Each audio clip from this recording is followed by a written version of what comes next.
Guys, how's it going? Welcome back to day 20 of 21 days to good hair. Well, today's ingredient is something which will take care of the frizziness that this weird monsoon is giving us. I think monsoon is the worst time to take care of your hair because your hair is frizzy, it's unmanageable. Even if you wash your hair, you still feel it's not clean. So yes, today's ingredient is unsalted butter or white butter, or you can take yellow butter also as far as it's unsalted. Now butter has a lot of fatty acids and vitamins.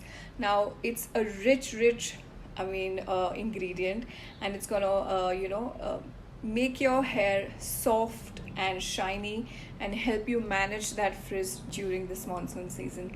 So let's get started. Here we have our rich unsalted butter. We'll take about 2 tablespoons of butter, 4 teaspoons of milk, raw milk, 2 tablespoons of honey, 2 tablespoons of olive oil, and 2 tablespoons of castor oil.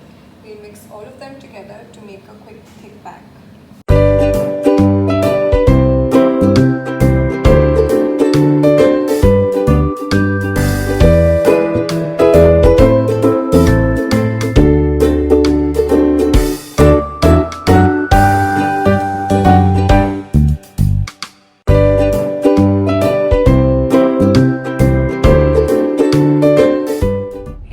So this is obviously the next day, and I just tied my hair because it's so sweaty and humid outside in Delhi, but it was a good day. The hair felt really smooth. The pack might smell a bit because of all that butter, but otherwise it's very nutritious, so you should go give it a try. And we are just one day behind completing this challenge, so stay tuned and I'll see you on day 21. Bye guys.